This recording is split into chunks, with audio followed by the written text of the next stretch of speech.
Muy buenas tardes a todos. Gracias, en primer lugar, por vuestra asistencia. Gracias a nuestros tres conferenciantes, Mónica Carrió, Concha Montaner, Santiago Cañizares. Veo muchas caras conocidas del mundo del deporte.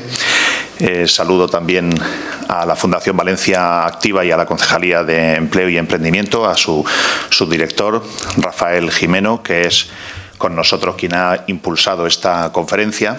Y si me lo permitís, realmente no sé protocolariamente si corresponde o no, pero pienso que las cosas que se hacen con buena fe y con buen corazón no deben de estar reñidas con el protocolo.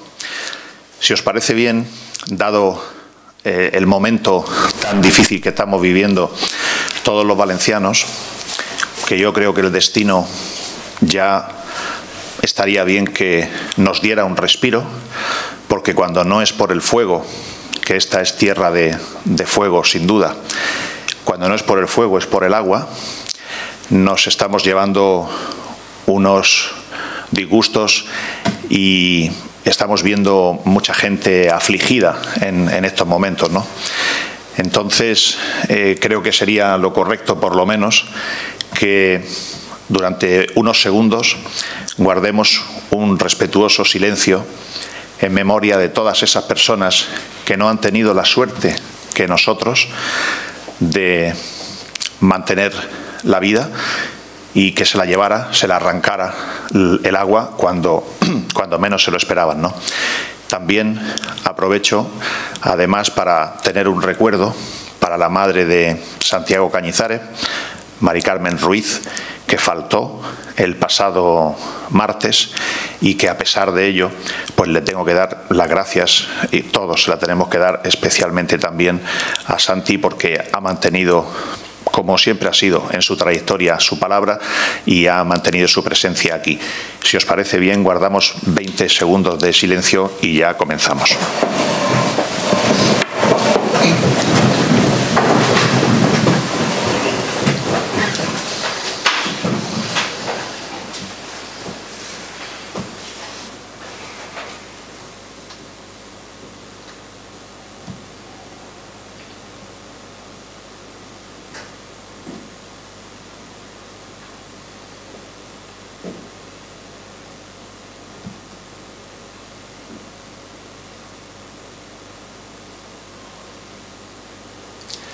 Muchas gracias.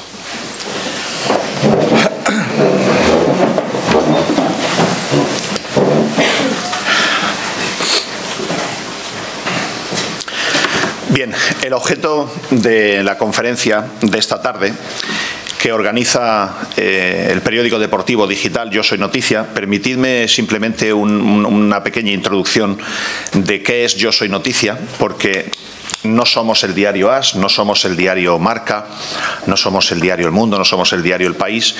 Yo Soy Noticia es un grito de rebeldía en el periodismo deportivo para atender a una serie de deportes y de deportistas que no son famosos, que no son mediáticos, pero que son muy meritorios y que no tienen espacio periodístico o tienen que ir pidiendo favores para tener espacio periodístico. Ya veo algunas personas que asienten con la cabeza, por lo tanto entiendo que sufren de alguna manera de ese abandono informativo, ¿no?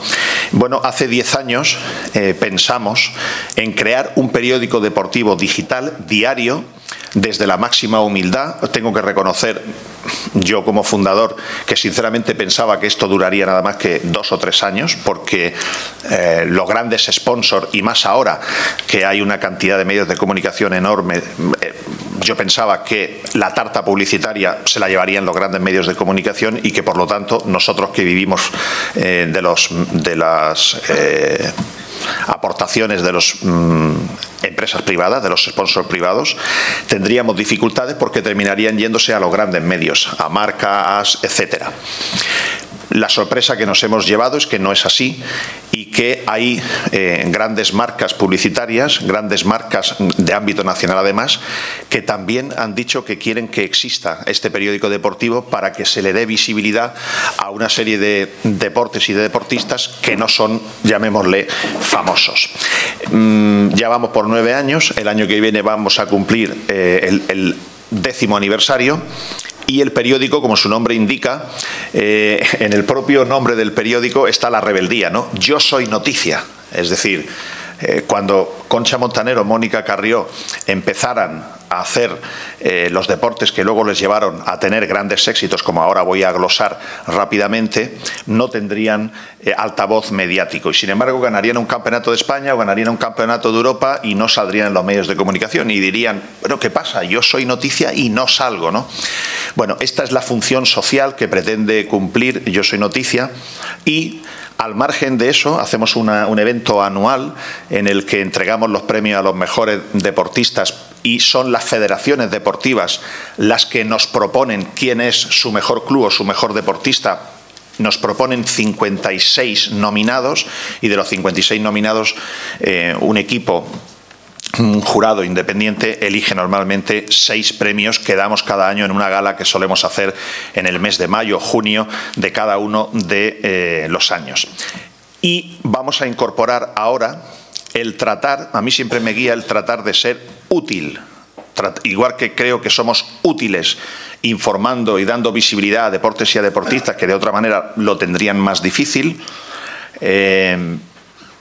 vamos a intentar ser útiles haciendo de vez en cuando conferencias donde pongamos a disposición de terceros la experiencia de personas como las que aquí se sientan hoy para poder dar consejos y que su experiencia sirva para otras personas. Y voy al objeto de la conferencia, porque yo voy a hacer una introducción y le cederé mi sitio a David Quijal, el director de Yo Soy Noticia. La cuestión es la siguiente. La Concejalía de Empleo y Emprendimiento del Ayuntamiento de Valencia, que tiene una fundación independiente que se llama Fundación Valencia Activa y se dedica fundamentalmente a generar o dar ideas a todos los buscadores de empleo o personas que quieren emprender, guiarles para conseguir ese objetivo de conseguir empleo o de conseguir emprender, que es algo realmente, yo más que emprendedores les llamaría valientes en el día de hoy, por tal y como están las cosas.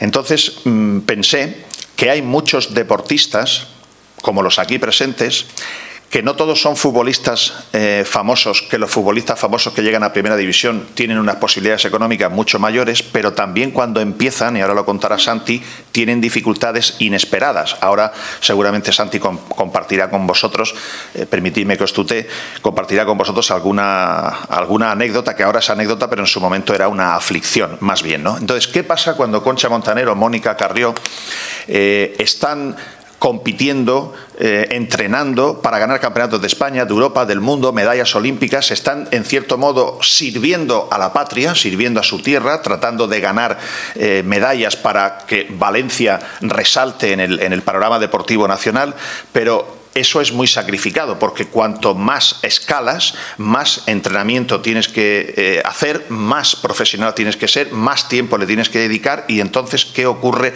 ¿Cómo te preparas para cuando dejes de ser deportista de élite? Para cuando ya el cuerpo no aguanta y tienes que abandonar. ¿Cómo se incorporan esas personas al mercado laboral? ¿Tienen que estudiar? ¿Tienen que dejarlo para cuando terminen de ser deportistas de élite? ¿Pueden compaginar, mientras son deportistas de élite, pueden compaginar sus responsabilidades deportivas con estudiar o con trabajar? ¿Eso es posible? Porque claro, los valencianos todos queremos que ganen competiciones y que ganen medallas, que ganen campeonatos de Europa o del mundo para nosotros, para, en cierto modo, resaltar la Comunidad Valenciana frente al resto de las comunidades. Pero, ¿qué ocurre con ellos cuando dejan de ser deportistas de élite? ¿Cómo se incorporan al mercado laboral? Tenemos aquí tres ejemplos. Concha Montaner, que es nacida en La Liana, 4 Juegos Olímpicos, 2 medallas internacionales en longitud, plata europeo y bronce en el Mundial, 19 medallas en Campeonatos de España, estudió Derecho a distancia, ahora ha formado parte de la organización de eventos de atletismo a nivel nacional y la legislatura pasada fue concejal de deporte del Ayuntamiento de La Eliana, o Mónica Carrió, que fue la primera altera, el deporte de la halterofilia, española en competir en los Juegos Olímpicos, en concreto en Sydney 2000. Fue también la primera jueza de competición. Estuvo en los Juegos Olímpicos de París 2024. Es policía nacional de profesión.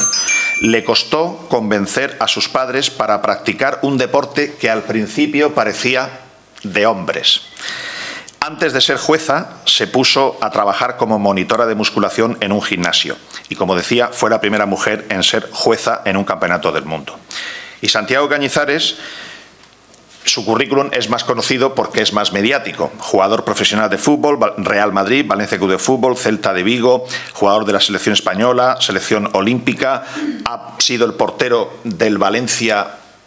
Yo creo que será muy difícil, muy difícil que el Valencia Club de Fútbol gane del año 1999 a 2008 8 títulos y juegue 2 finales de la Champions. Yo no sé si estaré vivo para verlo. Pero esto él lo vivió y él forma parte de la alineación mítica de la historia del Valencia que cuando lo recordamos, pues afortunadamente todavía nos reconforta y hace un gran contrapeso con la situación que se está viviendo ahora. Y además, Santi es hijo de deportista, ahora lo contará él, y padre de deportista. Tiene un hijo que hasta hace nada estaba en las categorías inferiores del Real Madrid, Lucas Cañizares, y que ya llega un momento que, como su padre hizo en su momento también, hay que salir a empezar a buscarse otros horizontes y ahora mismo está en el Farense, en la primera división portuguesa. Quiero daros las gracias a los tres. Santi, permitidme, Concha y Mónica, especialmente a ti, Santi, porque lo normal es que hoy no hubieses venido, pero te lo agradezco de corazón. Y yo les voy a dejar ya en compañía de mi compañero David Quijal, que es el director de Yo Soy Noticia, y él va a moderar la conferencia. Yo me voy a permitir disfrutarla con todos vosotros. David.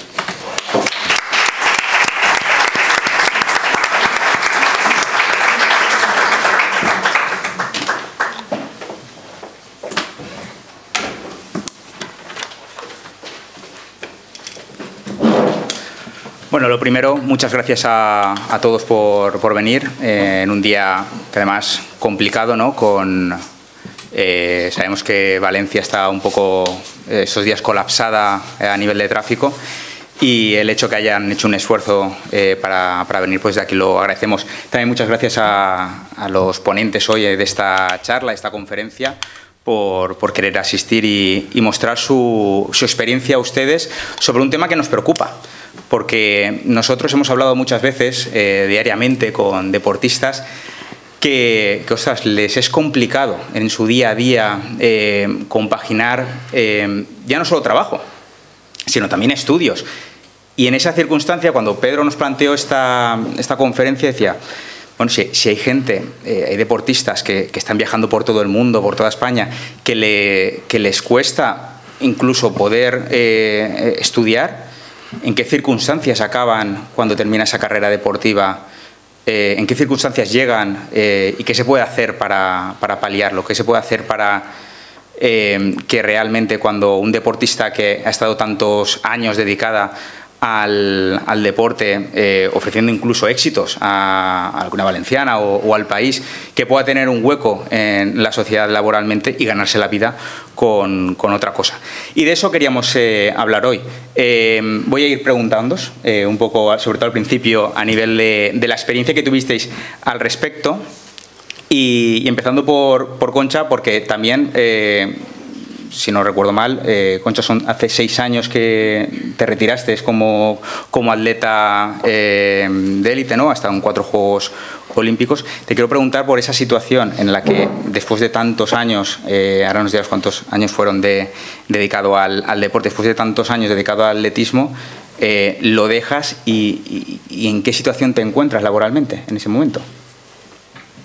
Hola, buenas tardes a todos y a todas. Pues mi situación es un poco, digamos, más rara, porque cuando yo me quedo embarazada en el año 2008, viene la crisis, los primeros que sufren son los deportes pequeños y después del embarazo pierdo patrocinadores, pierdo casi el club y entonces me pongo a trabajar. Entonces en el año 2010 yo empiezo a trabajar en una empresa como administrativa, llevando toda la contabilidad, nóminas, cada vez iban dándome más trabajo porque me veían capaz. Lo que has dicho de los estudios, estudié más de mayor, no cuando era joven y estaba entrenando. Y bueno, pues me pongo a trabajar y sigo con mi carrera de atleta. Es decir, después de ahí sí que hay un impasse porque mi carrera profesional no puede ser igual que al principio. Primero tengo una nena pequeña que depende de mí, no solo porque no tengo apoyo familiar tanto de mi marido como de mi familia, sino porque la nena quiere estar con su mamá. Y aparte pues me pongo a trabajar. Entonces era trabajar la nena, más entrenar, más las competiciones. Mis competiciones tenían que ser elegidas, ya no iba a competir simplemente porque me apetecía y me gustaba esta competición, sino las competiciones tenían que ser elegidas para un fin, es decir, si era un mitin internacional importante, si era una competición internacional, porque había un bebé que sufría. Y aparte también lo tenía que pedir en el trabajo, es decir, mis vacaciones eran mis competiciones, entonces tenía que ir mirándolo todo. Como tú dices, me retiro hace 6 años, yo pensaba que mi vida iba a seguir siendo sería administrativa, pero me proponen ser concejala. Me parece un reto bonito en el cual como deportista creo que puedo aportar cosas a mi pueblo. Soy concejala, sigo trabajando, pero no me doy tiempo a hacer ese duelo en el cual yo he dejado de ser deportista de élite para ser una persona normal, una persona que va a trabajar, que no tiene esa adrenalina cuando sale a la pista, que no va a volver a sentir lo que es un 6.92, que no va a volver a subirse a un podium. Entonces ese duelo yo no lo hago porque me cargo tanto de trabajo que no me doy cuenta. Me doy cuenta pues después ya de, digamos, de 3 años de decir, uy, a mi vida le falta algo. Es decir, yo ya no soy deportista, ya no tengo esa adrenalina. Entonces me pongo a buscar nuevas experiencias y nuevas expectativas, sigo formándome, hago el MBA de gestión deportiva de la Liga, porque lo que sí que tengo claro es que quiero estar relacionada con el deporte. Es decir, sí que es cierto que en tu caso, cuando terminas la carrera deportiva, tú ya tienes algo de experiencia laboralmente, obviamente. Vale. A Santi le quería preguntar... Después también de una vida dedicada al deporte, en este caso a un nivel mucho más profesional, ¿qué planes tenías cuando decidiste colgar las botas, los guantes? ¿Qué planes tenías? Al final ha sido relacionado al mundo de los medios de comunicación, pero no sé si era algo que estaba en tu mente. ¿Qué tal? Buenas tardes. Has dicho, permíteme el inciso, a un nivel más profesional, no, con un salario más alto, exacto, pero no más profesional. En definitiva, yo supongo que mis horas de entrenamiento tenían mucho que ver con las que hacía Concha o Mónica. Lo que pasa que, por suerte, el fútbol está mejor pagado. Conozco ese tipo de deportes que no están tan bien pagados. Mi padre ha sido profesor de judo, entrenador nacional, árbitro nacional, examinador de cinturones negros, una referencia del judo en España.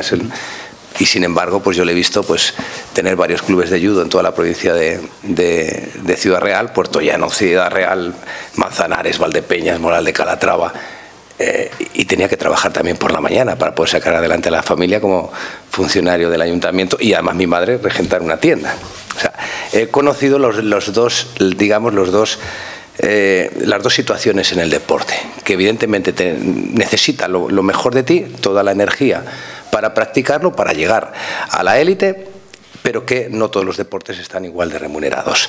Por suerte en el fútbol pues somos unos privilegiados.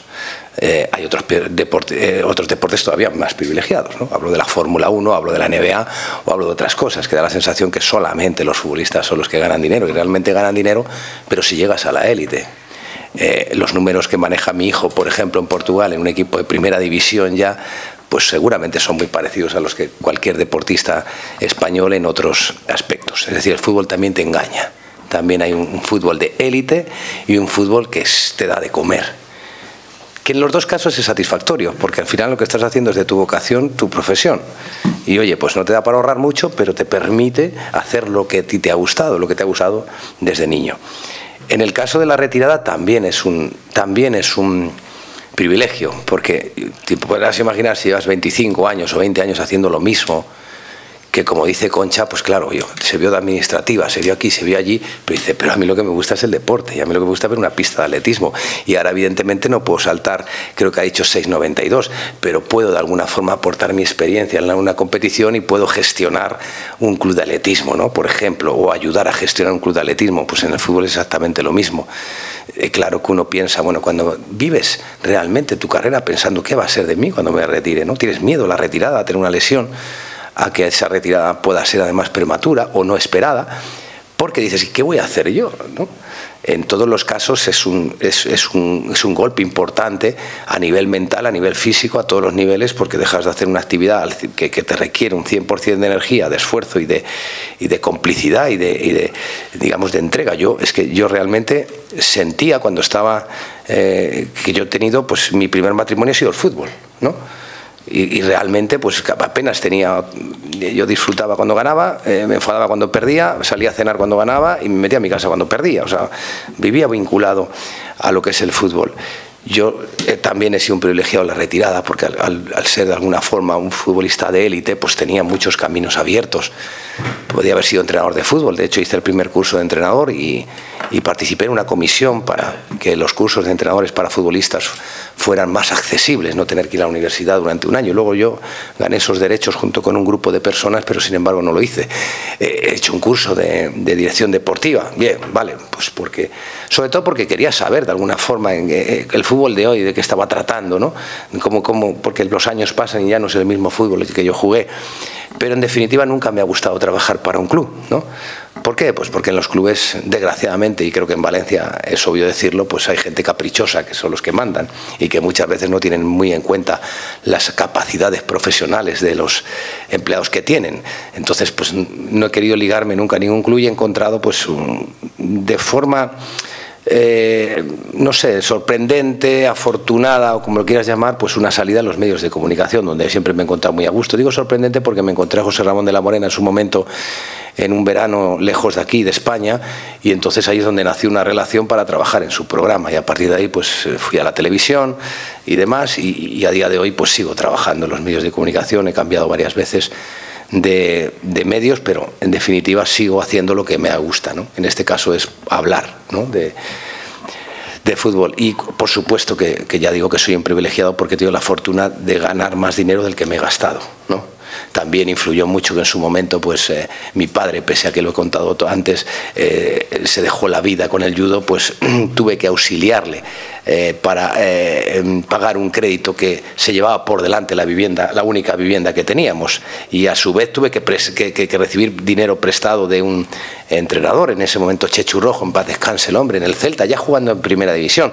Quiero decir, he navegado en todas esas aguas y evidentemente pues hay algunas que escuecen, ¿no? Pero también te sirve para cuando tienes de alguna forma tienes la suerte de convertirte en un jugador profesional, tener en cuenta que esto se acaba y que de alguna forma pues hay que tratar de darle valor al dinero, porque muchas veces cuando te llega el dinero de una forma que no esperas, pues no le das ese valor. Pero en definitiva yo me siento un privilegiado en todos los ámbitos, porque mi vocación la hice profesión, porque mi profesión estuvo bien pagada, porque llegué a tocar la élite y por lo tanto recibir una buena remuneración, y porque la vida me dio una experiencia para tener cuidado el día de mañana, y porque no tuve que hacer muchos esfuerzos para que una vez dejado el fútbol me contrataran dentro del ámbito del fútbol.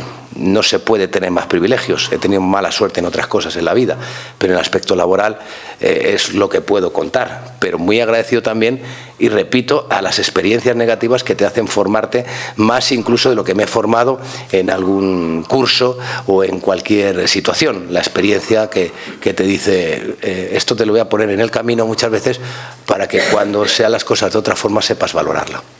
Luego te preguntaré, Santi, también por ese papel como padre deportista de élite que eres y de transmitir también esos valores hacia tus hijos, pero quiero preguntar antes también a Mónica, porque en el caso de Mónica, bueno, estamos hablando de ahora mismo Policía Nacional, aparte que lo compagina todavía con la halterofilia a nivel de juez, que lo decía antes Pedro, ha vuelto a ser olímpica y además este año, en 2024 en París como juez, que también en alguna vez que hemos hablado con ella le daba mucho valor al objetivo de intentar llegar a unos Juegos Olímpicos, casi tanto como cuando lo tenía como deportista. Y te quería preguntar cómo llega a tu vida el hecho de ser policía. ¿Fue posterior a dejar la carrera o es algo que se iba barajando entre medias? Porque has dicho antes, como decía antes Pedro también fuiste monitora. Sí. Buenas tardes a todos. También agradecer vuestra invitación y por supuesto, ver esta sala llena en la situación en la que nos encontramos es digno de agradecer. Gracias. Bueno, pues como bien ha mencionado, el deporte de la halterofilia, ¿no?, estaba bastante ligado en mi época. Yo empecé con 10 años, ahora tengo 47 y en la sala solamente había hombres. Así que mi entrenador, cuando yo iba a ver a mi hermano y a los chicos que entrenaban, me animaba porque por aquel entonces no había mujeres. Bueno, la sorpresa fue el destacar muy rápido en este deporte y uno de los sitios donde tuve el privilegio de estar becada precisamente para la formación de los deportistas fue en Cheste. Con 12 años me fui becada, con lo cual hace muchos años ya tenían en cuenta lo que era la formación para los deportistas. Estamos hablando de que yo cursaba primero de BUP, es el comienzo de una nueva etapa, adolescencia, lo cual no quiere decir que sea fácil compaginarlo con el deporte de élite. Se puede decir que como era el comienzo todavía no estaba estructurado para que los deportistas pudiéramos tener una parte de formación y otra de entrenamiento, porque cuando vas mejorando necesitas, evidentemente, como saben aquí mis compañeros, entrenamiento por la mañana y por la tarde. Y en Cheste, evidentemente, pues las clases eran por la mañana. Así que, aun estando en Cheste, faltaba mucho a clase. Esto hizo que terminara BUP pues más tarde, con la edad más tarde, porque además, como tuve mejores resultados deportivos, el año siguiente me becaron en la residencia Joaquín Blume de Madrid. Y también me tenía que desplazar a un instituto público donde había unas horas y fallaba mucho. Pero bueno, pude terminar mis estudios, el BUP, que no el COU, y por aquel entonces tampoco habían los privilegios de ahora de los ciclos formativos, que además están ligados con el deporte. Lo que sí que tenía claro es que la formación no se podía dejar de lado. En una ciudad tan grande, ¿verdad?, Madrid, la ciudad de lo que tienes de todo, pues tuve la oportunidad de seguir formándome, pero lo que podía compaginar con mi entrenamiento. Así que, pues viviendo en una residencia donde había deporte de todo tipo, además teníamos un director que era como un padre y que velaba por todos sus deportistas, por todos sus hijos, pues con becas que salían a través de otras federaciones, pude sacarme titulaciones como monitora de aeróbic, masajista en la Facultad de Medicina, que la teníamos al lado de la residencia Joaquín Blume, con disección de cadáveres. O sea, tuve oportunidades que tienes que cogerlas porque lo más importante es que el deportista tenga claro, y sobre todo en deportes como el mío tan amateur, es que tenemos que estar formados porque cuando nos retiramos tenemos que trabajar. Y aunque sigo ligada al deporte de la halterofilia, antes se lo contaba a Concha, mi retirada creo que fue muy joven. Yo me retiré con 26 años. Ahora se alarga muchísimo la carrera deportiva de cualquier deportista, gracias a los medios que tenemos, gracias a las ayudas, gracias a la mejora de la alimentación, de los tratamientos. Y por aquel entonces, pues bueno, se puede decir que yo ya lo había conseguido todo. Medallas en campeonatos del mundo, de Europa, había sido olímpica y también hubo un embarazo por en medio, no fue el mío, pero fue el de mi hermana. Y fue ella la que me dijo, ¿quieres ver crecer a tu sobrino a 400 kilómetros? Que Madrid está ahí al lado, ahora cogemos el AVE y en hora y media estamos ahí. Y bueno, esa fue un poco la reflexión que me hizo más mi madre, ¿no? De que lo había conseguido todo, y sí es cierto que era muy joven, pero ya había sido operada 2 veces, además de las 2 rodillas. Quiero decir, como empecé muy joven, también había desconocimiento sobre lo que era el deporte de la halterofilia. Para quien no lo sepa, pues levantar pesas con 12 años, haber pasado desde los 39 kilos hasta 80 que llegué a pesar, para los que dicen que con la halterofilia te quedas bajita, yo empecé midiendo 1,50, ahora mido 1,70. Esos mitos como que los he roto, pero me han costado mucho. Y bueno, como digo, pues hice caso a mi madre, me había formado, tenía títulos de deporte y gracias a eso, nada más llegué a Alcira, pues mi sorpresa fue que me llamaron del centro deportivo, y lo voy a decir aquí, de Jorge Martínez Aspar, tenis squash, que me conocía, y me ofreció trabajar en la sala de musculación para que las mujeres entraran en la sala de musculación, porque no había mujeres, estamos hablando del año 2002, y gracias a eso pues empecé a conocer a personas que estaban preparando la oposición para Policía Nacional.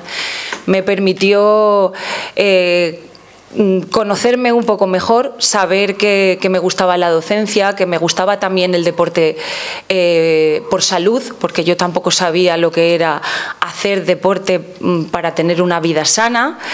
Me ayudó a defenderme mejor, y casi que también, como ha dicho Concha, el duelo no lo sentí, casi no lo sentí, pero creo que eso tiene que ver también mucho en la personalidad del deportista, porque igual que sabemos que no nos regalan los triunfos, tampoco nadie va a venir a llamar a nuestra puerta para ofrecernos un trabajo. Así que después de eso, cuando conocí a los policías nacionales, pues bueno, dije, otro reto más.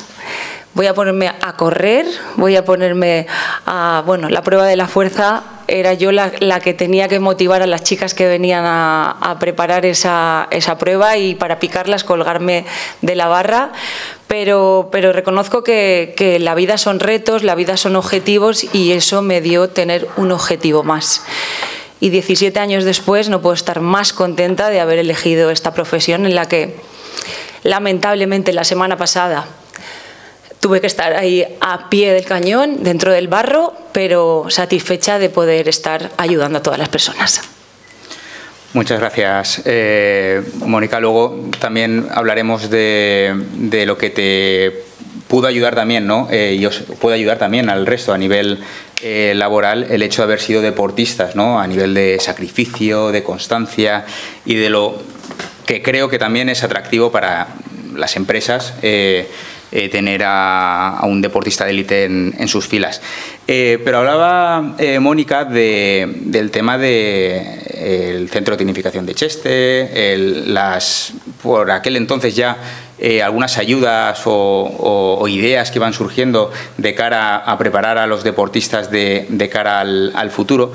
Como le pilla más reciente a Concha, no sé si en el momento de tu retirada o esos últimos años, en el que creo que, por ejemplo, tú ya entras dentro del Proyecto FER, ¿no? Te pilla... Proyecto FER, para quien no lo sepa, es una iniciativa de la Fundación Trin Alfonso, de Juan Roch, en el que se ayuda a los deportistas, sobre todo aquellos que están en camino de ir a los Juegos Olímpicos, pues bueno, hacer frente a los gastos que ello implica. Y también recientemente, en los últimos años, están muy involucrados en el ayudar a la gente o el fomentar que los deportistas se formen. En tu caso, Concha, que lo viste más reciente, ¿cómo vistes el panorama a nivel de, ya no solo te hablo de Proyecto FER, sino de instituciones, de organismos públicos, a la hora de fomentar o el que vosotros podáis estudiar o formaros mientras estáis compaginando una carrera de élite? Para que te hagas una idea, ¿se me oye? Ahora. Vale. Para que te hagas una idea, yo soy subcampeona de Europa Junior en el año 98, campeona del mundo en el 99 y olímpica en el 2000. ¿Vale? Año 2000 yo tenía 18 años. estudiaba en el Instituto de la Eliana. Para yo poder llegar a unos Juegos Olímpicos no entrenaba 1 hora al día, entrenaba por la mañana y entrenaba por la tarde. La ayuda que pude tener del instituto al que iba fue 0. Es decir, no tenía ninguna ayuda, al contrario. Es decir, si podían ponerme una zancadilla, me la ponían. Así que lo que sí que veo del cambio del año 2000 hasta ahora es que las instituciones están más con los deportistas, sí que entienden que se tienen que formar, sí que hacen esa ayuda, sí que ahora hay un instituto aquí que depende de Generalitat, que para los deportistas de élite pueden ir allí a estudiar y tienen esa ventaja. También hay muchos colegios más privados, por lo menos en el pueblo donde yo vivo, que es en la Eliana, que sí que intentan ayudar también a los deportistas de élite poniendo su grano de arena, estando en contacto con el Consejo Superior de Deporte, pero eso cuando yo empecé no estaba. Entonces yo, como he dicho, me formo más tarde porque en ese momento no puedo, pero como es una inquietud que tengo y que aparte me gusta estar formada y quiero saber las cosas, me formo más tarde, pero por mi inquietud, porque yo ya tenía, digamos, mi trabajo en el cual podía continuar. ¿Ha mejorado todo? Sí. ¿Hay más ayudas? Sí, pero aún así en los deportes que, digamos, son más minoritarios o son menos visibles, sí que se necesita que las instituciones y las empresas privadas o los proyectos privados vayan de la mano para hacer esa visibilidad y que vean que un deportista de élite y llegar a unos Juegos Olímpicos es muy complicado. No es, quiero decir, por lo menos en mi deporte, en mi prueba, tienes que saltar y estar entre las 30 mejores ese año para poder llegar y que luego tu federación decida si puedes o no puedes ir. Entonces, cuando tú llevas una vida dedicada totalmente al deporte y ves la evolución, yo me alegro que ahora pues casi todas las deportistas, por lo menos las atletas, que son las que más relación tengo, casi todas tienen carrera, han tenido ayuda para poderse formar, van a tener una inserción laboral, creo que más, no, a lo mejor no más fácil, porque salir del deporte y meterte al mundo laboral es complicado, pero sí a lo mejor más satisfactoria, menos difícil. Hay que ver deportistas de élite españoles, tenemos que decirlo, se han suicidado, han sufrido mucho, no han sabido superar ese duelo, verse como una persona normal, no ser importante, no sentir esa adrenalina, y todo eso no hemos sabido gestionarlo como sociedad ni como país, es decir, se sentían abandonados. Yo, porque tuve suerte y decidí que con 29 años me ponía a trabajar y que seguía entrenando, pero hay gente que se lesiona, que esa lesión le hace no poder continuar, se ve con una carrera que está truncada, quiere seguir, no dedica para poderse trabajar porque quiere recuperarse. Entonces todo eso es muy difícil y creo que ahora mismo aún no se termina de gestionar bien. Santi, al respecto de lo que estamos hablando, te pregunto como padre, ¿qué le decías a tu hijo en esas primeras etapas en el que empieza a estar porque si no me equivoco empezó en Alboraya, ¿verdad? Luego ya acabó en el Real Madrid, para que no se le suba a la cabeza y que pues no deje, por ejemplo, los estudios de lado? Bueno, él con 12 años jugaba, con 8 años me dice que quiere jugar al fútbol. Y dice, papá, quiero ser jugador, quiero jugar a fútbol, ¿no? Y no te lo había dicho pues porque yo iba contigo a los entrenamientos alguna vez y veía que al acabar entrenamientos pinchaban en el culo y a mí me daba miedo, y entonces no me he atrevido a decírtelo hasta ahora, que ya no me da miedo que me pinchen en el culo. Y bueno, esos pinchazos que tú veías en realidad eran unos antiinflamatorios después del que tenía alguna molestia, y eso ni es obligatorio, ni a mí, por ejemplo, me habrás visto a mí, ¿no? Entonces, tranquilo, que esto no tiene que ver con esto, ¿no? Y bueno, pues yo lo que hice fue apuntar a la escuela que más cerca estaba de la vivienda habitual suya en ese momento, porque entendía que con 8 años el fútbol es una broma, es un hobby, es una actividad, cosa que deberían de entender muchos padres, porque la verdad que como soy asiduo, tengo más hijos, además los hijos de mi mujer también son los dos, les gusta jugar a fútbol, pues veo cada espectáculo en los campos de fútbol, que sería para hacer otro debate.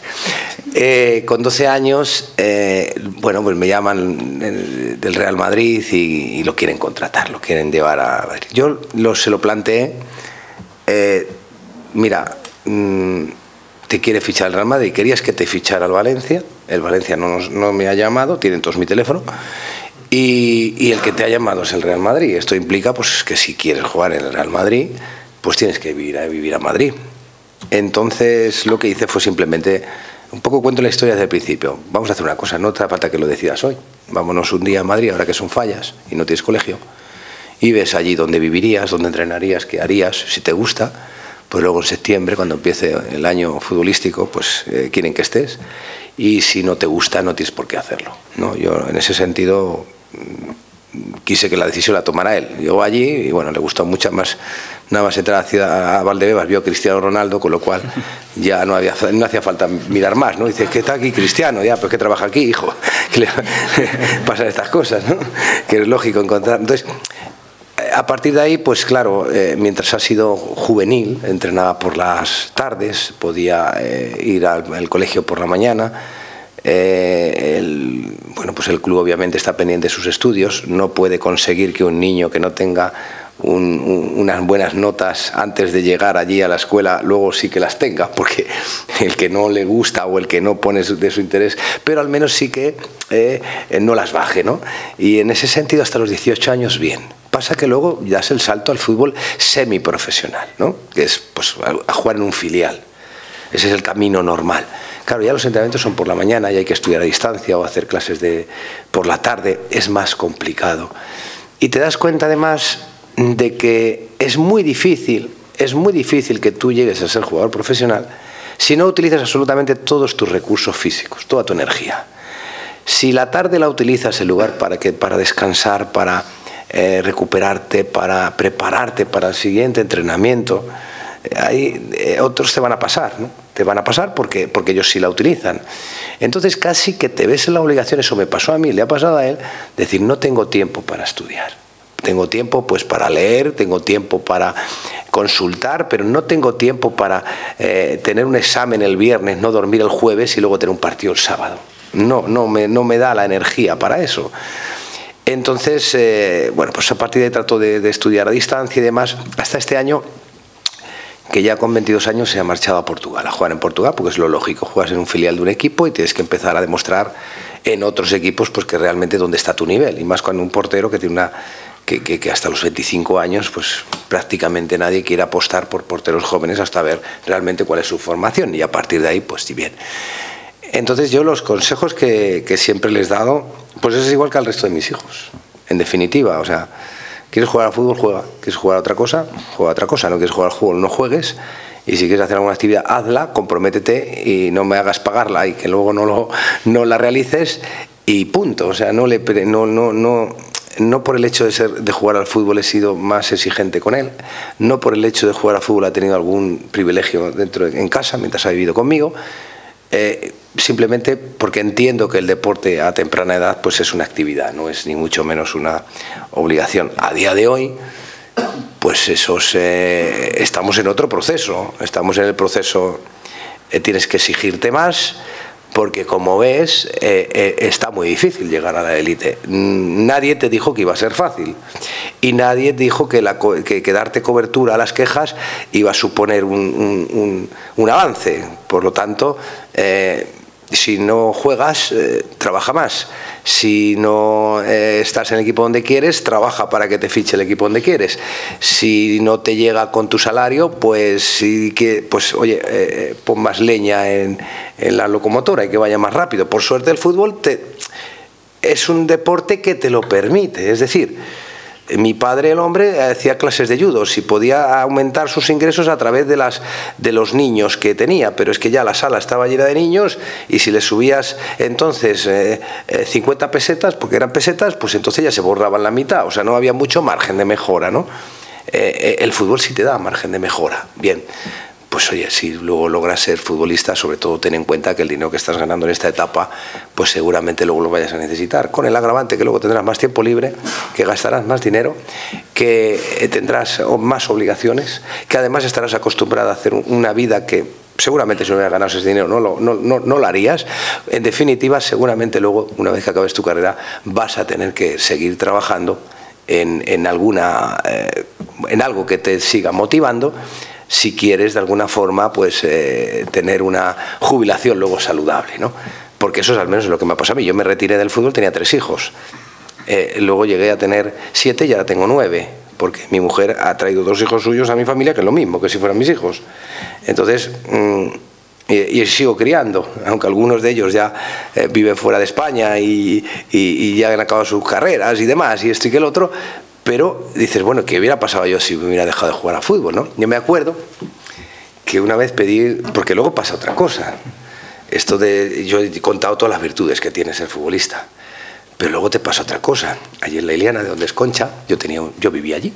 Y entonces un día decido pues, que había unos árboles que se habían secado, pues cortar esos árboles y poner otros 4 árboles, ¿no? Entonces pido 4 presupuestos. Claro, yo había dejado el fútbol y ya entonces ya pedía 4 presupuestos, porque entonces no pedía presupuestos, corté los árboles que le debo, ¿no? Entonces ya pedía presupuestos. Y resulta que me mandan un presupuesto, cifras, 4.000 euros. Me mandan otro presupuesto, 1.200. Me mandan otro presupuesto, 1.150. Y me mandan otro presupuesto y me dice, por ser tú, Santiago, 900. Evidentemente, el precio valdría 1.200 euros. Digo, poner 4 árboles y poner más cosas, ¿eh? No, a ver si vamos a pensar que por cortar 4 árboles secos vale eso. Claro, debía valer aquellos 1.200. Lo que pasa que hubo uno que dijo, ah, pues este no le ha ido mal en la vida, le voy a cobrar 4.000. Y hubo otro que dijo, ah, pues este me ha dado muchas alegrías y tengo el placer de no tener un margen tan amplio y en su caso pues sacrificar por ese placer de hacerle el favor, ¿no? Y yo me acuerdo que contesté al de los 4.000 euros, dije, hace 11 años que jugué la final de la Champions y la verdad que no la gané, pero lo que es seguro que las primas de la semifinal y de la final ya me las he gastado. Así es que no puedo pagarte este dinero. Así es, no, un poco, digo, bueno, pues en lugar de enfadarme le voy a contestar con un poco de sorna. Al final hizo el trabajo el de 900. Pero el futbolista tiene unos grandes privilegios y también tiene algunas cosas pues que yo, pues por suerte, juego a la selección, he jugado en el Madrid, he jugado en el Valencia, allí no había ninguno pobre. Te podrás imaginar la cantidad de gente con corbata y muy cariñosa que te esperaba al acabar el entrenamiento para ver de alguna forma si confiabas en él de cara a algún tipo de inversión. Y bueno, pues yo que he tratado de generar un patrimonio, teniendo en cuenta todos los hijos que tengo y demás, por si algún día vienen mal dadas, pues he aprendido sobre todo una cosa de las inversiones, que haciendo las cosas bien puede ser que te vayan bien o mal, pero haciendo las cosas mal te van a ir mal o muy mal. Es decir, a mí me han ofrecido en la época aquella donde valía absolutamente todo una fortuna, pues unos terrenos por una fortuna que me tenía que hipotecar porque aquí iba a venir, no sé, ¿no? 200 Ikeas, 300 Mediamar y no sé qué, no sé cuántos, y que si lo hubieras comprado ahora mismo sería insolvente, ¿no? O sea, es muy fácil equivocarse y tirar abajo un montón de años de trabajo. Evidentemente cada uno a su nivel, pero años de trabajo de cualquier persona se le pueden ir al traste muchas veces por una mala fortuna, creo que esta semana no hace falta comentar mucho, o se le pueden ir al traste por una mala inversión. Yo me acuerdo que en aquel momento yo tuve muchas reuniones con gente muy pesada por atenderle, casi prefiero atenderle a que venga mañana otra vez al entrenamiento, al acabar el entrenamiento. Y me proponían las acciones aquellas que ya no me acuerdo ni cómo se llamaban y tal, que al final fue un fraude tremendo y a partir de los bancos tuvieron que incluso cambiar normativas para en fin, las preferentes, ¿no? ¿Os acordáis? Bueno, pues eso arruinó a muchísima gente que había hecho un patrimonio y que confió en alguien y que a lo mejor ese alguien lo tenía mala intención, pero resultó ser un fiasco. O sea, quiero decirte que puede ser que te vaya bien, puede ser que te vaya bien y que tengas un deporte o un trabajo donde consigas hacer un patrimonio, pero que ese patrimonio no estás, o sea, te puede de alguna forma dar una seguridad y una tranquilidad de que estás haciendo las cosas bien, pero sigue haciéndolas bien, porque con pocos errores se derriban muchas cosas. Construir la Catedral de Valencia, supongo, aquí que estamos al lado, que costaría mucho tiempo. Derribarla poniendo determinada dinamita en determinado pilar, la veríamos caer en un momento, ¿no? Pues esto, con las inversiones y con lo demás, con el dinero y con todo en general en la vida, es algo parecido, ¿no? Trasladarlo a la vida personal, a los matrimonios, a la educación con los hijos.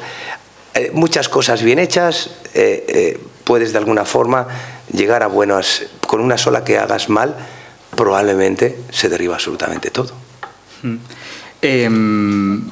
Mónica, te quiero preguntar, ahora que sigues todavía en el deporte, no hemos mencionado, pero bueno, ligada al Club Alcira de halterofilia, también con la Federación Valenciana Nacional, ¿estás o ves a las nuevas generaciones ahora de este deporte?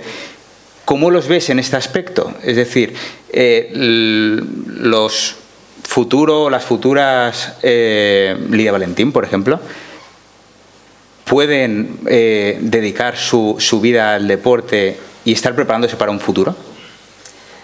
Pues, precisamente he comentado antes que estuve unos años distanciada del deporte de la halterofilia y que me dio la oportunidad de echarla de menos. Y me dio la oportunidad también de, pues eso, de conocer esta faceta de juez que no conocía. Los deportistas, ninguno quiere ser árbitro, la mayoría, ninguno quiere ser árbitro o juez, ¿no? Son los que pitan las faltas y en mi caso, en el deporte de la halterofilia dicen, pero si ese movimiento lo habían levantado porque es nulo, ¿no? Pues no, todos los movimientos no son válidos. Aunque el peso se levante hasta arriba, hay una normativa que dice que si cometes un error con el codo no es un movimiento válido. Entonces, bueno, mi camino como juez, precisamente lo que me di cuenta es que animaba a otros deportistas, no solo mujeres sino hombres, a que vieran que después de ser deportista podías seguir vinculado de alguna manera con tu deporte.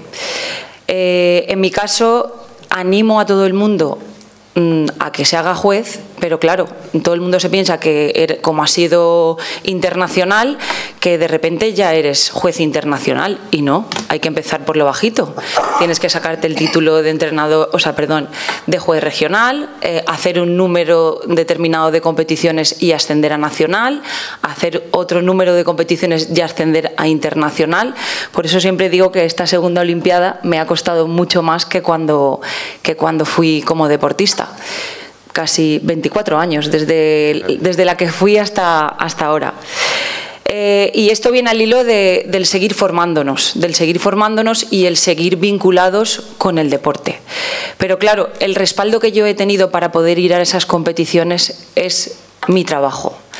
Afortunadamente, y digo afortunadamente porque aunque la suerte no estoy al 100% de que la tienes, la suerte la tienes que buscar, yo estudié para ser Policía Nacional. Tuve que vivir también años fuera, como tuve que vivir de deportista, y con el tiempo conseguí un puesto de trabajo que ahora es el que me permite compaginarlo con todo lo que acabas de decir. Soy la presidenta del Club Halterofilia Alcira, estoy dentro de la Asamblea de la Federación Valenciana y soy la primera vicepresidenta de la Federación Española. Todo esto gratis. Gratis porque tengo un respaldo, tengo una profesión que me permite compaginarlo, pero al mismo tiempo es una profesión que me permite seguir dando visibilidad a mi deporte y al deporte femenino. Entonces, antes me ha gustado mucho cuando has nombrado lo de que vamos a representar a nuestra patria, nos subimos en el cajón, vemos esa bandera de España y yo la bandera la llevo todos los días en el uniforme. Así que más orgullosa no me puedo sentir y eso es lo que a mí me gusta transmitir, por supuesto, en el deporte de la halterofilia, a todos mis niños, que yo les llamo mis niños y mis niñas, y en este tipo de conferencias, si hay algún padre, madre deportista, pues también que no olvide, por favor, que hay que seguir formándose de alguna manera o de otra y que nadie nos regala nada. Cualquier puesto que ocupes tienes que seguir currándotelo para seguir estando. Concha, ¿qué te ha aportado el deporte de cara a luego tu día a día como trabajadora en un puesto de trabajo? que te pueda diferenciar del resto. Lo digo de cara a hacer un llamamiento que podríamos hacer de cara a empresas, recursos humanos, no sé, de por qué un deportista puede ser un buen perfil para cualquier empresa, porque al final, luego en su currículum seguramente tendrá menos experiencia laboral que cualquier otro que pueda postular por un puesto, pero sí que es cierto que la experiencia como deportista creo que debería contar mucho, ¿no? Porque estamos hablando de unos valores de sacrificio, de constancia en el día a día, incluso hasta tolerancia, yo creo que del estrés, que hoy se dice mucho eso, que quizás otros no puedan tener. Acércate un poco. Vale. A ver, yo siempre digo que atleta, cuando era deportista, era 24 horas y nunca se deja de ser atleta. Al final es algo que llevamos dentro de nosotros porque es lo que ha sido nuestra vida. Si yo... mi primera internacionalidad fue en el año 98 y me retiro en el año 2018. Yo me retiré con casi 38 años, es decir, ya era una persona madura. Me había puesto a trabajar 10 años antes en la empresa que te digo. En un principio entré con miedo, es decir, si yo casi con 30 años voy a tener que ponerme a trabajar, ¿qué voy a poner en mi currículum? Sé saltar muy bien, sé competir, compito muy bien, pero ¿eso a qué empresa va a quererme contratar por eso? Porque no lo van a entender. Entonces, cuando empiezo a trabajar, me doy cuenta de cuáles son mis capacidades. ¿Mi capacidad cuál es? Soy ordenada, soy tenaz, no me doy por vencida, siempre estoy pendiente de que todo salga a la primera. Sé gestionar un equipo. Viniendo aún de un deporte individual me he dado cuenta que sí que puedo gestionar un equipo, que lo gestiono bien. Entonces todo eso te das cuenta luego de que no viene porque hayas tenido una formación académica, sino viene porque te lo has formado tú como deportista.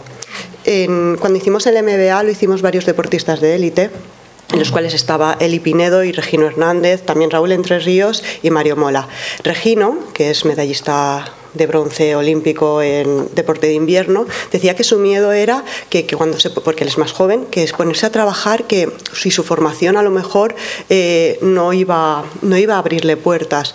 Y Eli Pinedo le contestó, dice, yo soy periodista y a mí las puertas me las han abierto porque soy deportista y porque siendo deportista he sido capaz de gestionar cosas que los demás no saben. Eso que hablas de la gestión del estrés, te lo puedo decir muy fácil, gestionamos un estrés altísimo, te lo voy a decir.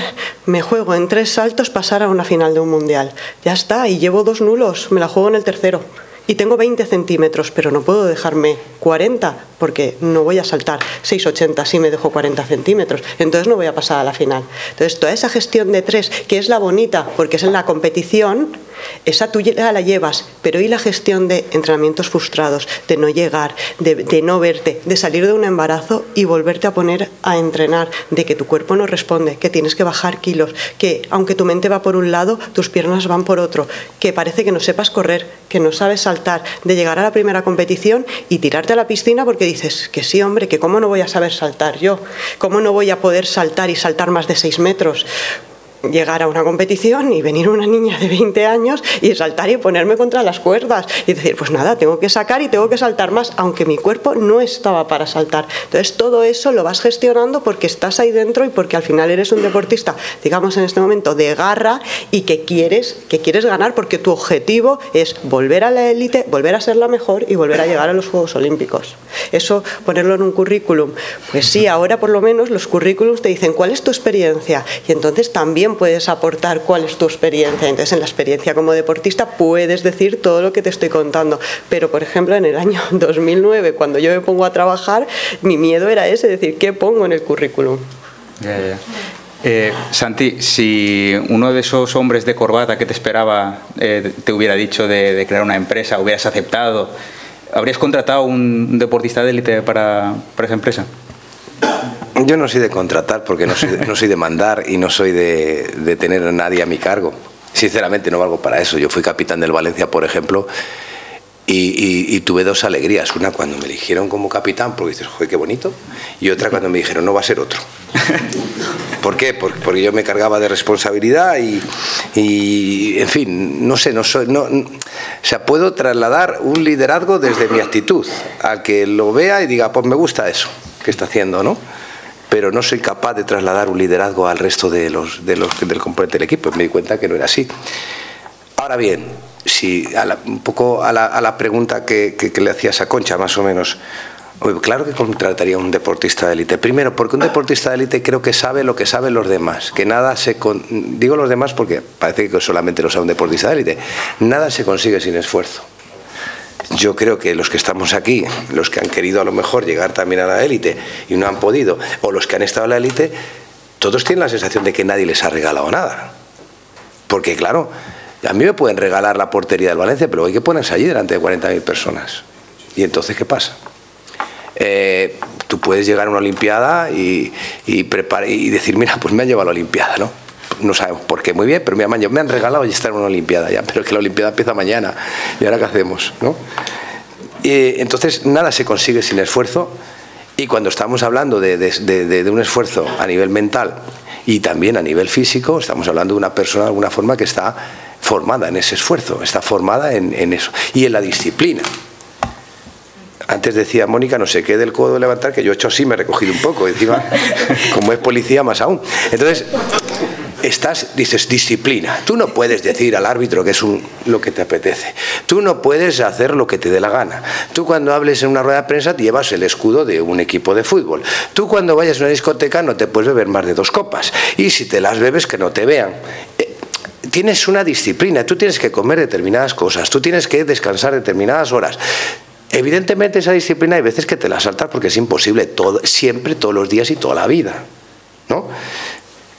Pero estás de alguna forma siguiendo una disciplina de forma permanente para conseguir un objetivo, ¿no? Esto es muy importante dentro de una empresa, ¿no? Pienso yo, debe ser importante dentro de una empresa, tener a trabajadores de alguna manera que caminan firme hacia un objetivo, que tienen ganas de conseguirlo, tienen ambición por conseguirlo, están, como dice el lema de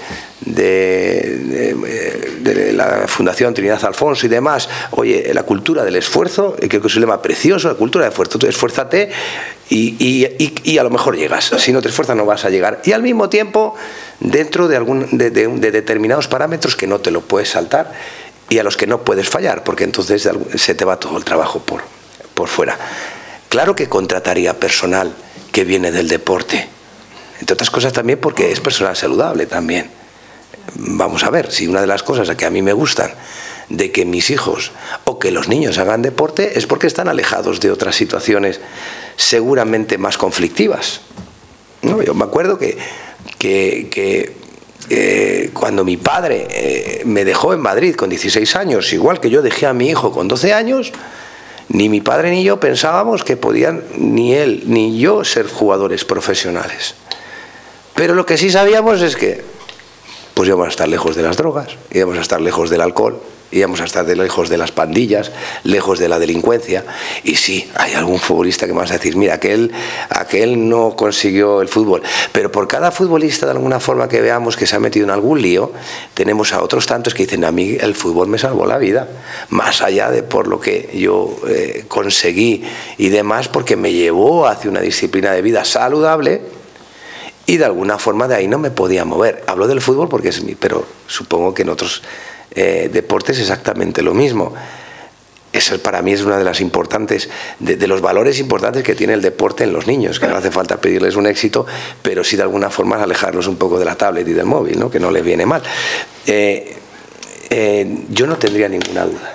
Si yo pudiera aconsejar de alguna forma, porque ya digo que yo no voy a tener una empresa para tener muchos empleados, no me lo planteo nunca, ni creo que sirvo para eso, que este tipo de personas que están educadas en la disciplina y en el esfuerzo del deporte no es de ninguna forma es algo excluyente, sino todo lo contrario.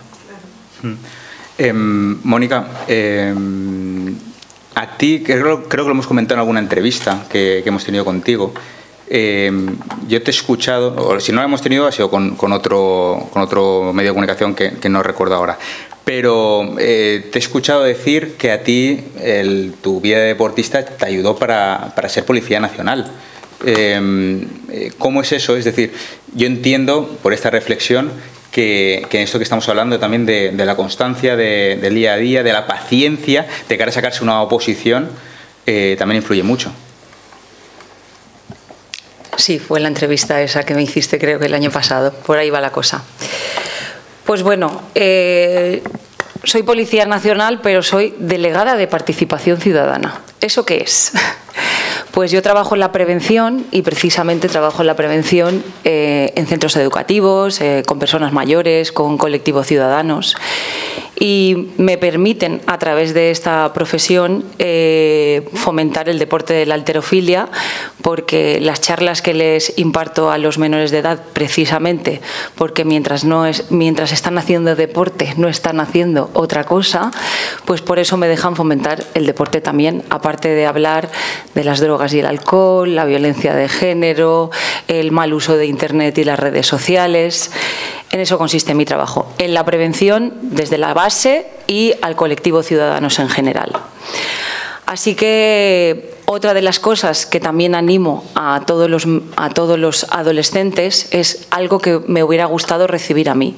Y es cuando están en bachiller, la mayoría de los adolescentes están que no saben muy bien qué hacer con sus vidas. Además, ahora, con esto del Instagram y el YouTube, parece que todos quieren ser famosos a través de las redes sociales. Entonces, yo les hablo de si saben lo que es una oposición, que sí, que está muy bien emprender, que sí, que está muy bien destacar en un deporte, incluso con el fútbol, que, como has dicho tú, sois muy privilegiados y puedes llegar a ganar mucho dinero, porque hay niños que me dicen que lo que quieren ser de mayores son futbolistas. Entonces, cuando tú les dices, ¿pero sabéis lo que es una oposición? Y no tienen ni idea, no saben lo que es, pues yo precisamente cuando están en bachiller les hablo de mi experiencia personal. ¿Y cómo me ayudó a mí el deporte? Pues porque precisamente para preparar las pruebas de Policía Nacional tienes que hacer dos partes. Una son las pruebas físicas y las otras es la parte que tienes que empollar.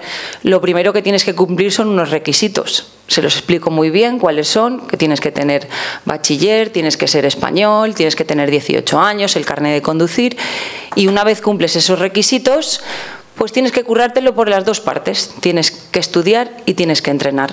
¿Qué pasa?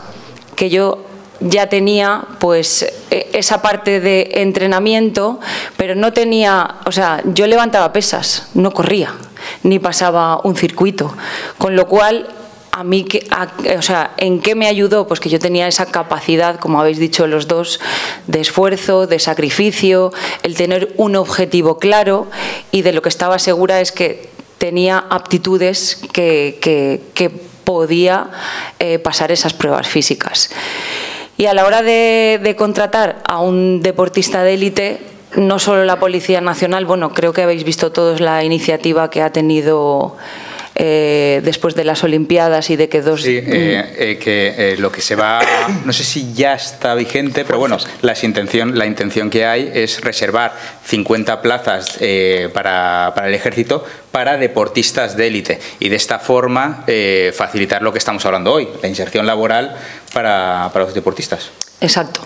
Si ya institucionalmente ya se están planteando que deportistas de élite formen parte del Ejército, a día de hoy policías nacionales, policías locales, pues evidentemente en cualquier empresa, sea pública o sea privada, yo estoy segura que todo eso que nos caracteriza a los deportistas, lo que se acaba de hablar aquí, el esfuerzo, el sacrificio, la constancia, todo eso lo tenemos, y si además somos capaces de las demás virtudes que tenemos aplicarlas en el deporte, en el trabajo en el que progresamos en nuestra vida, pues todavía somos mejores. Esta es una alternativa para los deportistas, el poder acceder a una oposición, en el caso de, por ejemplo, pues policía o el Ejército. Además, parte con cierta ventaja también por el nivel físico que seguramente siempre ayuda. Pero también os quiero preguntar un poco por salidas laborales que puedan haber dentro del deporte. En el caso, Santi, del fútbol, entrenador, pero realmente entramos en lo mismo. Si tú no eres entrenador de primer nivel, también es difícil vivir de dirigir un equipo. No, desde luego, vamos a ver, los entrenadores además lo tienen muy complicado porque hay 2.000 entrenadores para 4 equipos de fútbol, más o menos debe ser eso el porcentaje. Sí. Y evidentemente pues el entrenador implica pues un sacrificio familiar tremendo, porque hoy estás entrenando en Cádiz, pero mañana estás en Turquía. Y al día siguiente, pues cuando ya lleva allí los niños y se han escolarizado en un colegio que has encontrado y tal, donde entienden un poco el idioma y demás, pues resulta que te han cesado, ¿no? Entonces, lo de entrenador casi que es más difícil que ser jugador de fútbol, yo pienso, ¿no? Tú puedes ser entrenador, sacarte el título de entrenador, de ahí a conseguir que la profesión de entrenador te dé rédito, pues hay una gran diferencia, ¿no? Hay una gran diferencia. A ver, por suerte el fútbol, todos los puestos de trabajo están bien remunerados. Yo creo que al final es más o menos lo mismo que en otros deportes, en cuestión de cantidad. Lo que pasa que mientras que un entrenador de fútbol cobra un salario, pues un entrenador seguramente, un club de atletismo, cobra otro. Yo conozco el sueldo de mi padre como entrenador de un club de judo. Y evidentemente prefiero entrenar en primera ref que lo que cobraba mi padre, ¿no? Esa es la gran diferencia, en definitiva, ¿no? Pero sí que es verdad que a partir de hace ya un tiempo, antes se lo he contado, por ejemplo, para ser entrenador de fútbol, pues tú tenías que ir a la universidad y estar 3 años en la universidad, primer, segundo, tercer nivel. Entonces yo, por ejemplo, voy a proponer un ejemplo, ¿no? De cuando yo fui a la universidad el primer año que fui, todavía siendo jugador del Valencia, a sacar mi primer nivel. Allí había gente de todo tipo, gente que tenía como vocación el ser entrenador, efectivamente, pero había otros que simplemente estaban allí porque querían ganar dinero, porque se han enterado que en el fútbol hay mucho dinero y oye, pues yo me parece que esto merece la pena ver tal, ¿no? Pero, por ejemplo, encontrabas otra persona que te decía, mira, yo es que tengo un sobrino, realmente no tengo ni idea de fútbol, tengo un sobrino que juega al fútbol, que juega ahí con 6 años, 7 años, y yo voy a verle, entonces todos los padres le dicen algo, y yo como no tengo ni idea, pues digo, voy a aprender algo de fútbol para decirle a mi sobrino lo que tiene que hacer, ¿no? Eso lo he vivido yo. Claro, luego llegaban otras cosas, ¿no? Que decían, a ver, examen, a ver, ¿cuáles son las obligaciones que tiene el capitán de un equipo de fútbol? Y yo allí sentado siendo capitán del Valencia, ¿no? Entonces, me decía, bueno, quiero decirte que era un poco difícil gestionar eso, ¿no? Entonces, bueno, a partir de ahí pues se consiguieron hacer unos cursos donde el futbolista profesional pues tuviera un acceso distinto completamente. Y a partir de ahí pues se hacen cursos también de dirección deportiva y de entrenador de porteros, y se hacen cursos también incluso de agente de jugadores, que esto ya, si antes he dicho que había 4 equipos, 2.000 entrenadores, pues aquí hay 100 jugadores para 2.350.000 agentes. Entonces es todavía más complicado, ¿no? Pero porque todo el mundo busca, oye, rentabilizar el trabajo, y es verdad que el fútbol es una profesión donde se rentabiliza muy bien. Pero evidentemente, pues si todos los niños quieren ser futbolistas, o muchos niños, y ahora ya también muchas niñas quieren ser futbolistas, pues es evidente que es muy difícil llegar a la élite. Si todo el mundo quiere ser entrenador, representante o director deportivo y se forma para ello, pues es muy difícil llegar a la élite como en alguna de esas facetas. Eso es algo que es absolutamente lógico, pero es verdad también que poder seguir ligado a esa profesión que has tenido de una manera u otra, más o menos directa, como es mi caso, por ejemplo, que yo trabajo en medios de comunicación y que yo cuento el partido como lo veo y desde mi experiencia y demás, pues no deja de ser un lujo, porque al final todo deportista lo que ha conseguido hacer es, con más o menos rédito, de su vocación, su profesión. Y eso es muy bonito y muy grande en esta vida. Creo que eso es una maravilla, ¿no? Que ya lo sé, que se rompió las 2 rodillas, que se quedó embarazada, que yo estuve años sin cobrar, que lo hemos pasado mal, claro, pero que en definitiva hacíamos lo que queríamos, que queríamos pasar por ese camino para conseguir éxito, y en algunos momentos hemos tenido ese éxito y ha sido maravilloso, ¿no? De alguna forma. Y el poder seguir ligado a lo que has hecho toda tu vida es una maravilla, y en el fútbol es un privilegio porque, antes lo contaba ella, no sé cuántos cargos, no sé cuántas historias, no sé cuánta responsabilidad y 0 euros. Pues un poco lo que le pasaba a mi padre con el judo. Mi padre era profesor de judo, entrenador nacional, árbitro nacional, examinador de cinturones negros. Ya no sé qué más se podía hacer. Cinturón blanco-rojo, ya había pasado del negro. Y bueno, papá, ¿y hemos ahorrado algo? No, no hemos ahorrado nada, ¿no? Todavía no hemos ahorrado nada, pero bueno, igual lo ahorramos después de... O sea, es de alguna forma la crueldad. Ahora, mi padre hoy con 86 años, habiéndose quedado viudo esta semana, le dices, bueno, ¿qué, papá? ¿Qué vas a hacer? ¿Te vas a venir a Valencia a vivir? ¿Te vas a quedar en Puerto Llano? Y dice, no, me voy a quedar en Puerto Llano porque el fútbol, el judo ha sido y es mi vida. ¿Y ahora qué haces con 86 años? Pues nada, pues voy y veo a los chavales y de vez en cuando interrumpo al profesor, que han sido alumno mío cuando tenía no sé cuántos años, y le digo, ven aquí, ese movimiento no está bien hecho, ¿no? O realmente los veo y veo a aquel niño que no está prestando atención o tal y cual, y le llamo y le digo, oye, que tu padre va a preguntar qué te hemos enseñado aquí durante los 3 meses que llevamos aquí y yo te llevo viendo aquí que no prestas atención, va a decir que está tirando el dinero, así es que cambia de actitud. Y es feliz. Y esa es su felicidad. Y quiere continuar con 86 años, tratar de vivir solo, a ver cómo se las apaña. Y mi madre, por irse por las tardes a los clubes de judo y por desplazarse los fines de semana a campeonatos y demás, por seguir ligado al judo. Simplemente por ver judo, por aconsejar judo, por sentir esa humildad y ese respeto que en este tipo de deportes existe, que es el profesor, el que me enseñó, el señor que trajo aquí el judo a la provincia de Ciudad Real, ha venido a vernos. Qué orgullo, ¿no? Y eso es ahora mismo lo que le gratifica en su vida. Y ya sé que seguimos, pues que no hemos sacado mucho rédito económico del judo, pero bueno, tenemos ahí muchas fotos. Ya para ir terminando, que se acerca la hora de... Bueno, estamos ya casi en la hora de cenar y no alargaros aquí ya demasiado. Os pido a cada uno un breve consejo, sobre todo porque también hay deportistas aquí jóvenes. Un consejo alrededor de lo que hemos estado hablando de cara a prepararse para cuando toque retirarse. ¿Qué se puede hacer a nivel laboral para, bueno, como digo, prepararse para ello? Sí, empezando, perdón, por... Pues que la formación es muy importante, pero más importante al final es creer en ellos y en ellas mismas. Es decir, que a la hora de presentarse a un puesto de trabajo y hacer una entrevista o empezar a trabajar, que no tengan miedo.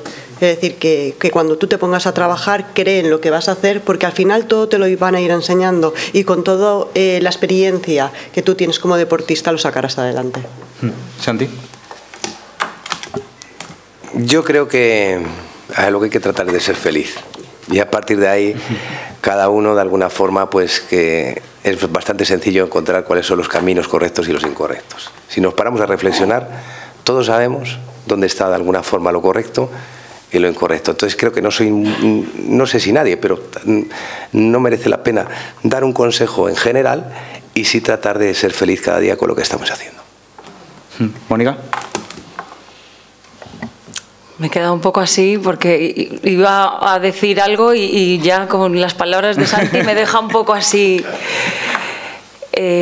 Pues yo diría que aprovechen la oportunidad que les ha dado la vida, porque los deportistas de élite somos unos afortunados, porque también se ha nombrado en esta mesa que hay personas que por mucho que entrenen no van a llegar nunca a conseguir una medalla.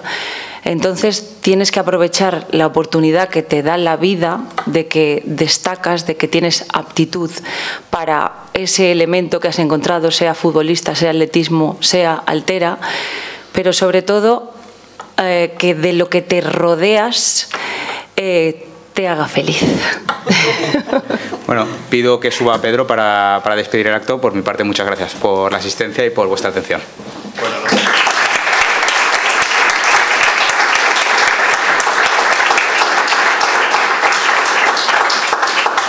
No hará falta que suba, porque además lo que yo vaya a decir ahora solo puede estropear la conferencia conforme nos ha quedado. Tengo que decir que, sinceramente, cuando la pensamos, perdonen por la inmodestia, pero no pensaba que iba a quedar tan bonita y tan completa. La he disfrutado y soy una persona que habitualmente estoy siempre mezclado con el mundo del deporte. Creo que han sido tres conferenciantes fabulosos. Espero que tener en cuenta que hay miles de deportistas que no todos llegan a la élite, que se quedan en la preélite o 2 escalones por debajo. Entonces, en la búsqueda de los fines fundacionales de la Fundación Valencia Activa y de lo que debe ser realmente los motivos de una concejalía de empleo, que es orientar, ayudar, provocar, formar, aconsejar cómo encontrar trabajo o cómo encontrar la manera de emprender, pues yo creo que esta conferencia sirve precisamente para eso, para ese sector, que hay un target, dicen los modernos, un target, hay un sector muy grande de deportistas de élite que se tienen que incorporar al trabajo después de darle éxitos a la Comunidad Valenciana o a España. Entonces, creo que nos ha quedado una conferencia sinceramente buena. Muchas gracias por asistir, porque hoy es un día complicado, como estaba explicando antes David, para asistir. El destino nos ha llenado de barro, pero yo recibo muchos mensajes de muchísimas personas, de muchísimos oyentes, que nos piden también que de alguna manera los periodistas también les ayudemos a sacarse, lo digo con enorme respeto, a sacarse el barro de la cabeza, ¿no? Porque si no, estás permanentemente con noticias y de alguna manera también hay que entretener y distraer la mente, ¿no? Dicho esto, muchísimas gracias a todos por asistir. Creo que volveremos a hacer una nueva conferencia ya en 2025 y permítanme que le dé las gracias al equipo de Yo Soy Noticia, a David Quijar, al director, a Vicente Lorenzo, que es nuestro director de expansión, a Carlos de Narea, a Javi Cid, a Sergio Gea y a todas las personas que cada día hacen que Yo Soy Noticia en la cultura del esfuerzo, porque les garantizo que mantener un medio de comunicación como este 10 años es una cultura del esfuerzo, y gracias a todos los profesionales que habéis asistido, incluidos los de los medios de comunicación. Y mi abrazo también aquí a Ricard Cobo, al director de deportes de la Televisión Autonómica PUN, y a mi buen amigo y compañero Juanma Melero, con el que me satisface mucho hacer los programas Grada 2030. Muchas gracias a todos de corazón por asistir. Bueno.